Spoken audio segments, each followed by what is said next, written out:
Hello mga langga! Welcome back to our channel again. So, meron tayong tanong. Meron nga bang murang plane ticket from Toronto, Canada to Manila, Philippines? Sasagutin po natin yan dito sa ating episode ngayon. So, sasamahan ninyo kami ni Langga from Toronto to the Philippines all the way. Tingnan natin. Because ngayon actually, especially July and August, napakamahal talaga ang plane ticket papuntang Pilipinas, especially yung mga direct flights and yung mga isa lang ang stopover, sobra, maabot ng 2,000 ang isa. And we will try these talaga. First time namin nilang i-try ito. And we will see if it's really, you know, something that we can able to do it again. Or i-recommend ba natin ito? Kasi sabi ng isang kaibigan ko na nag-try dito, okay naman daw. Kasi 5 kasi sila. 3 anak at saka yung siya yung kaibigan ko at saka ang asawa niya. 5 talaga sila. And of course, naghanap sila ng murang ticket going to the Philippines. So, try na nila to. And okay naman daw. So, we will see. At the end of this video, I will answer yung mga questions na yan and even yung kung magkano nga ba ang aming ticket papuntang Pilipinas, round trip ticket. So, stay there, stay tuned, and see you in the Philippines. Ayan, dito kami sa airport, naka-check-in na kami. So, we have our carry-on luggage na yan. So, ayan, nakapag-check-in na kami. Andito na kami sa waiting area. Parang may delay ang aming flight ng 40 minutes. So, matagal-tagal tayo dito sa airport. So, ayan. Yan ang aming 2 carry-on luggage. So, sa isang tao, you are allowed to have 2 check-in luggage, which is 23 kilos each. Kaya lang, tig-isa lang kami. And you are allowed to have 17 kilos carry-on luggage plus 1 personal bag. So, dito na kami sa waiting area. Papunta kami sa una naming stopover. So, just stay tuned mga langga. Dadalhin namin kayo sa una naming stopover. So, ayun, may na-receive na naman akong message. Ayun na, may na-receive na naman akong message. Text message na may delay kami na nakakakaba talaga. Kasi ang layover namin sa Calgary is may 2 hours na rin. So, wala na kami ay ewan mo kung baka mahahapon namin yung next flight namin. So, let's see. Yan lang talaga ang problema pagka marami kang stopover. But we'll see, guys.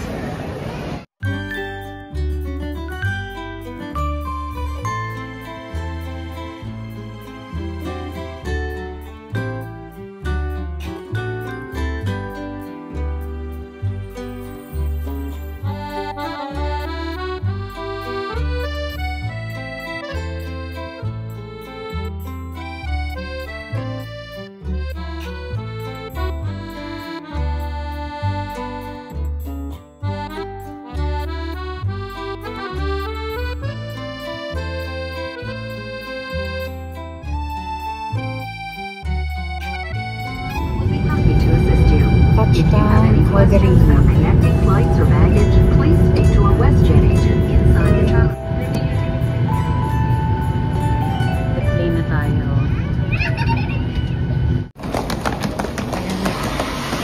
Ayan tayo. Kasi we have only 15 minutes sa aming boarding date. Kasi napili kami ng 1 hour ng flight sa Toronto. So touchdown na kami sa Calgary. Yung Silangga. Takot kami sa aming next day. Wala na kami pahinga, dire-diretso na. Dapat meron kami isang oras eh. I think we can make it. So, ang layo din pala ang lalakarin namin sa aming gate. And we have to go through immigration this time dito sa Calgary. Because papasok na tayo sa US. So, our next stopover from Calgary is LA, LAX, or Los Angeles. And so, dahil papasok tayo sa US, we have to go through immigration, US immigration. And kailangan meron kang valid na US visa or you have Canadian passport to go to US. Sa dulo pala talaga ang aming boarding gate. Napagod ako sa katakbo. Ang hirap pag na-delay ang flight mo. May connecting flight ka. Hahabulin mo talaga. We want 15 minutes actually. Boarding time na namin. So this is Calgary International Airport. And we are going to board for another plane, WestJet, going to Los Angeles, California. Yung namin, gate namin E71. Ay, naglalakad kami ng 10 minutes, wala pa. Sa dulo talaga. Naku, magkano pa tayo dyan? Naku, magkano pa elevator pa tayo? Naupo pa kami ng ilang minuto kasi wala pa palang boarding. Takbo kami. Bye, Calgary! Pangalawang plane na namin to. WestJet pa rin.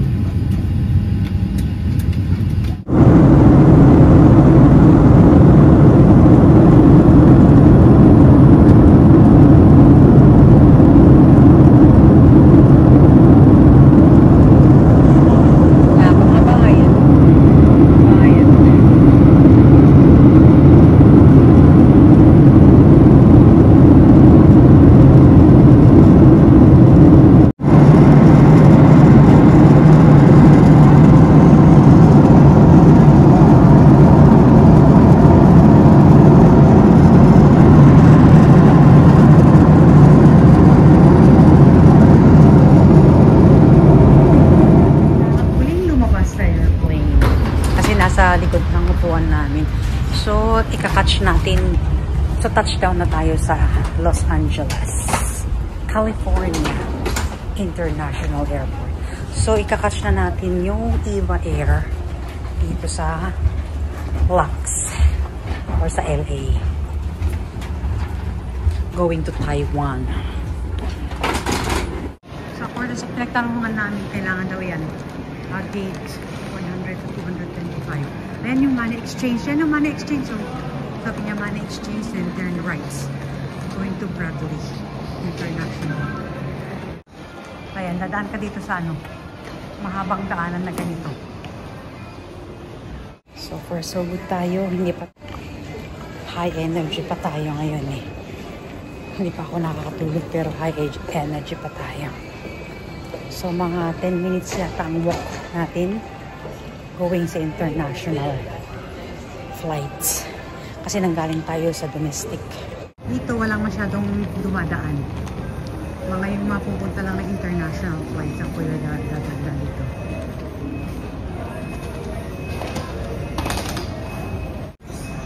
Ito yung Terminal B, Bradley.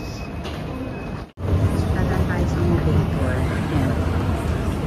Dire-diretsong Movator to. Hanggang dun sa international. Sa Terminal D.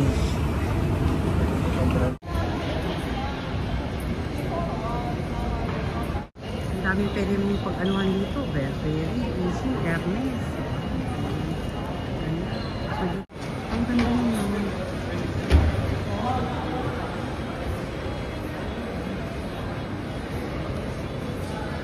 Napanood mo nilang gastan.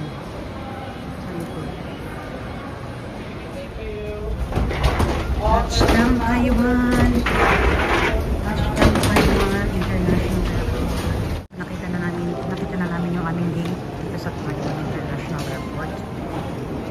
So we are moving there for our last flight to Manila. Gandaan ng Taiwan International Airport. So gagamitin natin ang Movator. Maganda rin ang Taiwan International Airport. Kaya safe for tayo. So So ayan, andito na kami sa Taiwan International Airport sa waiting area. So meron po tayong 2.5 hours layover dito sa Taiwan. And so far so good. High energy pa tayo. Kayang-kaya. Medyo malayo ang ating linakbay. But I would say I will still do it again. Ang aming flight is from Toronto to Calgary, then Calgary to Lux or LA, and sa US yon, and then LA to Taiwan. Then this is our last flight, Taiwan to Philippines. So final destination na natin ang Manila, Philippines, of course, and we are looking forward, and I would say okay lang talaga sa akin. Our plane ticket actually is just 1,400 Canadian dollars. Nag-search ako ng ticket na one stopover is 1,008 Canadian dollars daw.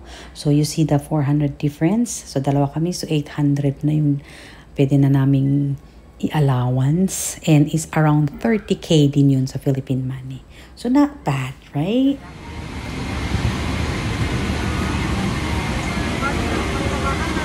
Touchdown to Manila International Airport. Mabuhay! Welcome to the Philippines. So itong travel works for us. Siyempre, every passenger have their own, decisions. Pero for us, I would do it again. So I don't know for you if you want to do this. It's up to you though. Bye for now. Thanks for watching. Abangan po ninyo yung aming mga vlog dito sa Philippines 2025.